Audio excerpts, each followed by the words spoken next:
Saludos a todos ustedes de parte de mi esposa y de su servidor. Es nuestro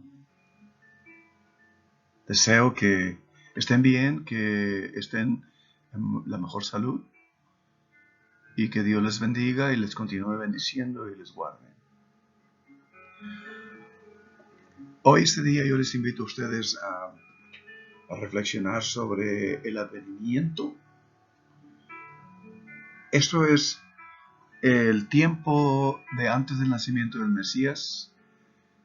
Este es el último domingo del mes de noviembre y los siguientes domingos de diciembre hasta el 24. Hoy quisiera yo que ustedes me acompañaran a celebrar, o más bien dicho, a reflexionar sobre Isaías 61, el capítulo de Isaías. Capítulo 61 de Isaías, versículos del 1 al 4 y del 8 al 11. Teológicamente, estos versículos de Isaías se encuentran en el tema de la salvación. El mismo es muy familiar para todos nosotros, porque Jesús lo dijo en la sinagoga al iniciar su ministerio, en el Evangelio de Lucas. Para nosotros los cristianos, naturalmente, cuando hablamos de salvación, significa entrar al cielo y ser salvos del castigo de Dios, quedarnos fuera de las bendiciones de Dios eternamente. En contraste con este entendimiento, en el texto de Isaías nos desafía a los lectores, como en esta ocasión nosotros, a comprender la salvación como una calidad de vida aquí y ahora, que refleja el deseo de Dios para la comunidad humana. La pregunta entonces para nosotros al leer Isaías 61 sería: ¿qué es la salvación en este texto de Isaías 61 que Cristo Jesús mismo usó al iniciar su ministerio y al declarar que esta profecía era cumplida en ese momento ante esta gente? Bueno, la salvación, de acuerdo al texto de Isaías, es una buena noticia, es curación, libertad, liberación a los presos y consuelo a los quebrantados. Es el año del favor del Señor, una referencia realmente al año del jubileo en el Pentateuco, en la ley, digamos, en Levíticos 25. Ese es el año que se borran todas las deudas y naturalmente se liberan esclavos. Campos se les permite descansar, no hay siembra en ese año, descanso para la tierra.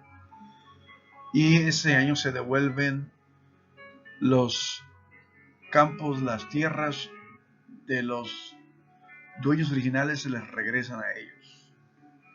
La salvación se representa como una ciudad también en Isaías 61,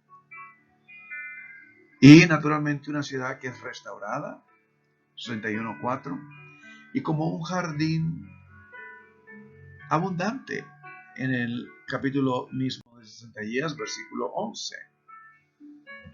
Y nosotros vemos naturalmente que en el principio de la escritura, ya en Génesis, todo empieza en un huerto, y la escritura nos habla en términos agricultores, en términos de huerto, de fructificación, porque fructificación representa la vida.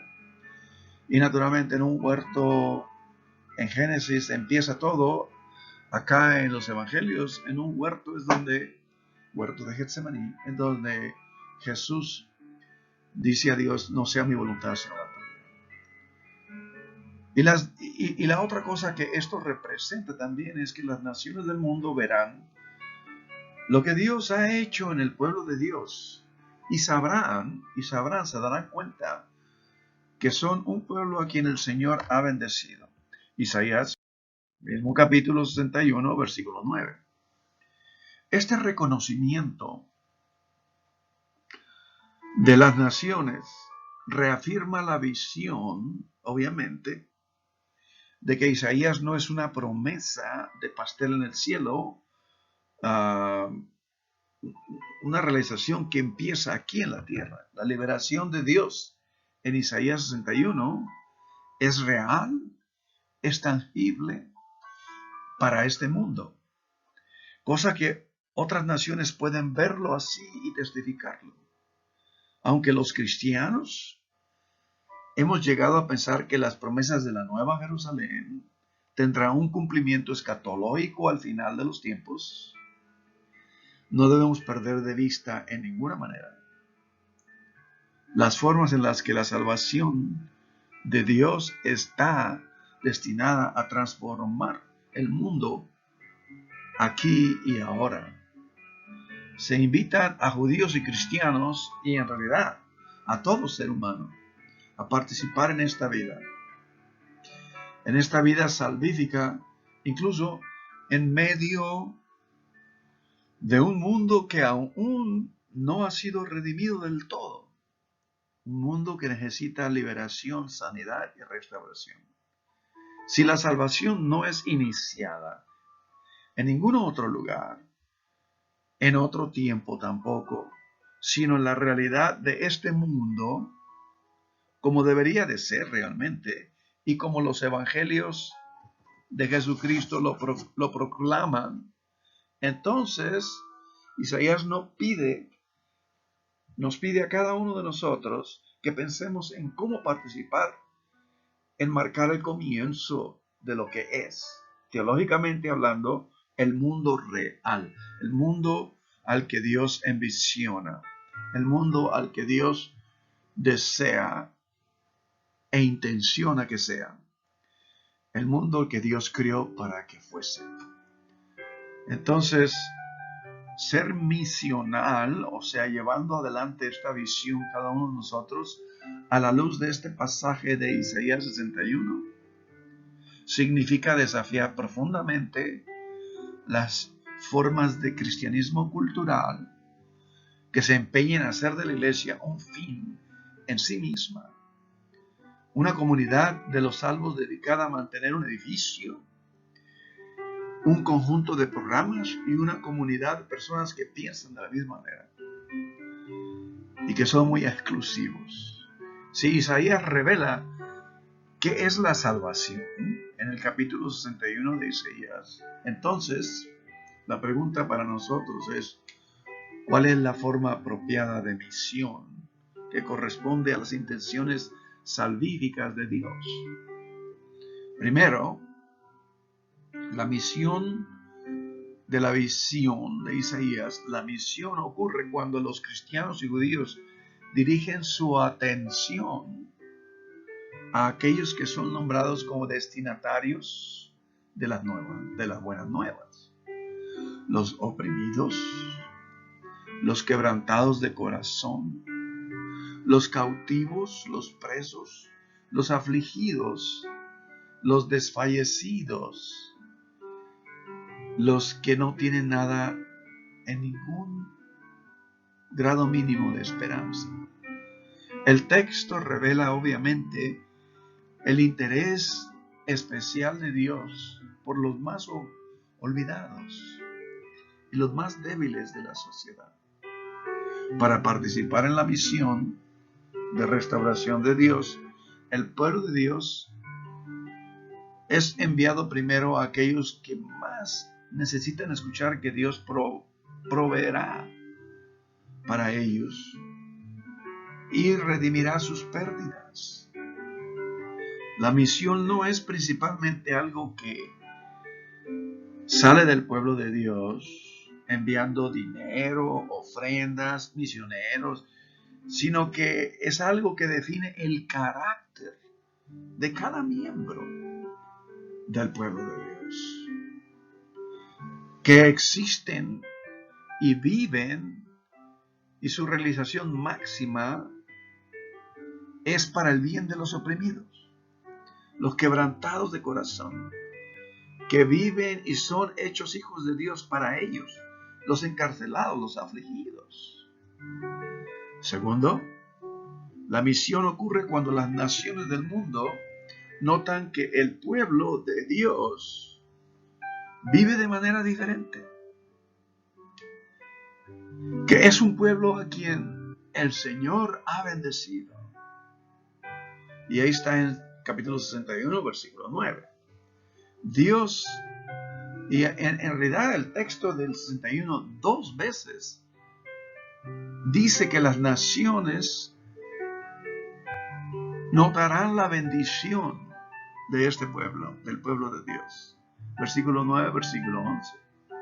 El propósito de que las naciones vean la salvación de Israel por parte de Dios tiene sentido, obviamente, si miramos hacia atrás del capítulo 61 de Isaías.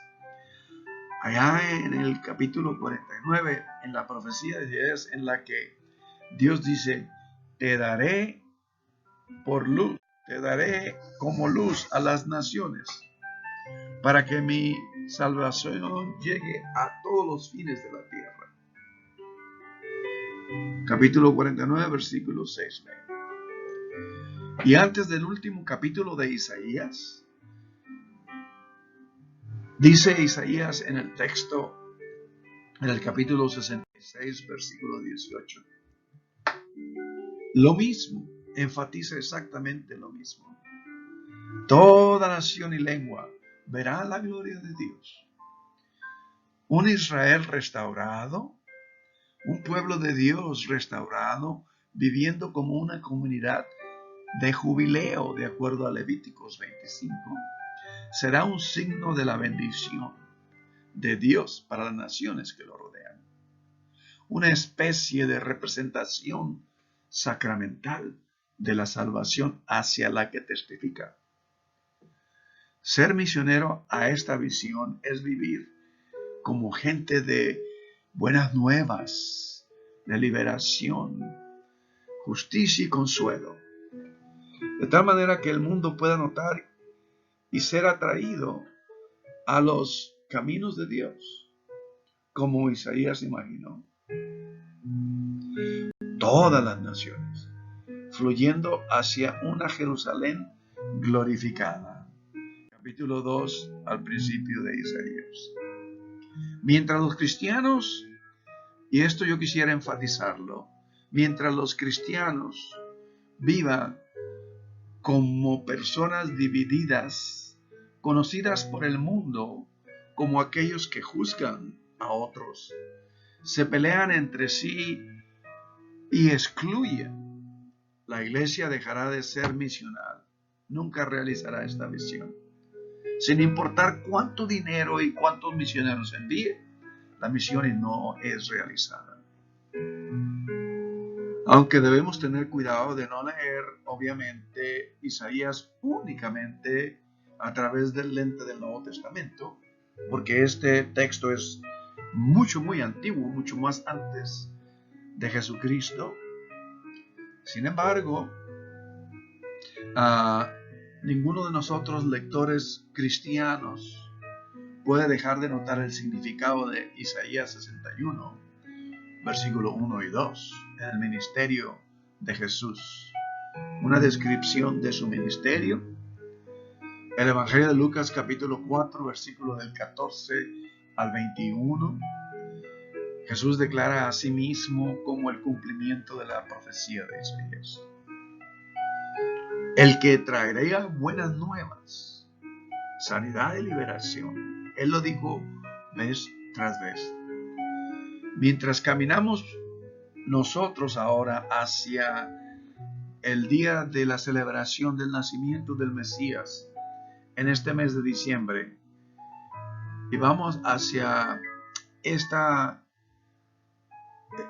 día en el que hacemos memoria del nacimiento del Mesías, recordemos no solo que Jesús vino y nació en esta tierra, que el Mesías, el ungido, la unción de Dios se encarnó en Jesús de Nazaret, que Jesús vino, sino que recordemos más que esto, ¿a qué vino Jesús? ¿A qué vino Jesús? Y vino obviamente de acuerdo a sus mismas palabras en Isaías, en Isaías 61, realizando Lucas capítulo 14, vino a dar comienzo a una celebración del jubileo. Vino a iniciar un año del jubileo de los cielos que nunca tendría fin. La fructificación de la tierra, obviamente, como antes lo hemos mencionado sobre el huerto, es señal de justicia resucitada. Y en Isaías capítulo 45, versículo 8, nos vuelve a repetir esto. De tal manera que ambos pasajes de Levíticos 25 e Isaías 61 declaran esperanza y restauración al concluir que Dios es el Señor de todos los tiempos y de todos los lugares, de todo lugar y de todo tiempo. La pregunta a nosotros al reflexionar en estas siguientes semanas es: ¿cómo están las cosas en nuestro lugar? ¿Cómo están las cosas a la luz del texto de Isaías 61? Y lo que nosotros conmemoramos como el nacimiento de Jesús. Nuestras relaciones, nuestra salud mental, emocional y sobre todo espiritual. ¿Cómo están las cosas en nuestro lugar, en nuestra vida? ¿O acaso nuestras distracciones navideñas hablan más fuerte que el llamado de Isaías a las transformaciones de Dios? Seamos un testigo, hermanos.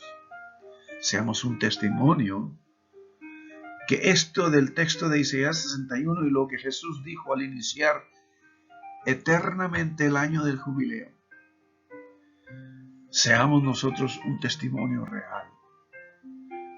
Que esto es verídico en nuestra vida diaria. Reflexionemos en nuestras relaciones. Hay necesidad de perdón. Hay necesidad de reconciliación. No dejemos pasar las oportunidades de contribuir para hacer una gran diferencia de esta realidad en otros seres humanos, la cual creemos y deseamos vivir todo el tiempo, cada día. Porque estas son las oportunidades que Dios nos trae en nuestra vida diaria. Hermanos, que Dios les bendiga a ustedes. Les invito a esta hora a una oración. Oremos. Señor, tú que eres bueno, oh Dios. Tú que nos conoces y tú eres fiel. En este momento, danos conciencia, sabiduría y una mente despierta, lista, reflexionante hacia tu voluntad en todo. Realiza en nosotros el texto, que tu voluntad sea en nosotros, que pongas en nosotros el querer y el hacer de tu santa voluntad en todo. Guárdanos, guarda a nuestros seres amados, y nuevamente oramos por aquellos que cuidan de los que han caído infectados por el COVID-19, por aquellos que han fallecido y han dejado a familiares en quebranto. Señor, consuela, restaura, que este tiempo en el que celebramos el advenimiento del Mesías, podamos experimentar las bendiciones de la promesa que esto significa. Hoy, este día, sabemos que estás con nosotros.